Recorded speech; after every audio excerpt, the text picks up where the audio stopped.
Сборная Англии на Евро 2024 не перестает удивлять. Да, команда Гаррета Саутгейта вышла в 1/8 финала, заняв первое место в группе С. Но это им удалось после очередной унылой игры против Словении в Кёльне, где львы сыграли в ничью. Команда Гаррета Саутгейта предложила немного больше, чем в ужасной игре против Дании, но и здесь этого оказалось недостаточно, чтобы оправдать статус фаворита перед турниром. В матче Словении Англии пришлось нелегко, показав качество лишь в мельчайших моментах. Случилось это в первом тайме, когда ловкий пас закончился голом Бакайо Сако, и то рефери зафиксировал офсайд. Вторую игру подряд Англия ощущала настоящую враждебность со стороны болельщиков, которые великолепно поддерживали их во время игры, но ясно дали понять своим чувствам после финального свистка. Подопечных Саутгейта освистали, а в босса трех львов полетели пустые стаканы после очередного неудовлетворительного выступления против команды, занимающей 57 место в мире, на 52 позиции ниже сборной Англии. На видео в социальных сетях, снятом на стадионе в Кёльне, видно, как некоторые фанаты сборной Англии ругаются в адрес Саутгейта, а затем спорят с другими болельщиками, которые считали, что им следует поддержать команду и тренера. Позже на своей пресс-конференции Гаррет Саутгейт сообщил, что ответы некоторых болельщиков вызывают проблемы команды и призвал поддержать игроков. «Я прожил в этой среде 20 лет, как игрок и как тренер. Мы должны держаться на правильном пути и следить за тем, чтобы в раздевалке были позитивные эмоции.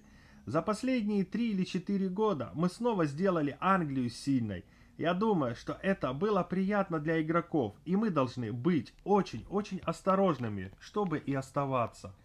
Я не собирался отказываться от того, чтобы поблагодарить болельщиков за то, что они пришли и оказали поддержку. Но я знаю, что это создает проблемы для игроков. Я могу с этим справиться, но мне нужно, чтобы они поддерживали игроков». Вратарь Джордан Пикфорд признал, что сборная Англии сыграла не лучшим образом, и то, что она подверглась критике, вполне объяснимо. «Никакая игра не бывает легкой, и мы будем подвергаться критике. Нам придется с этим смириться. Мы заняли первое место в группе и показали не лучший результат. Мы должны сохранять позитивный настрой. Мы знаем, что мы не были идеальными, но мы и не проиграли все 3 игры». Тем временем Саутгейт высоко оценил результативность всех своих вышедших на замену игроков и признал, что поддержал Палмера, чтобы тот позже реализовал свой шанс. Коул добился больших успехов, он хорошо находит пространство и создает моменты, и мы выпустили его, чтобы он забил в конце.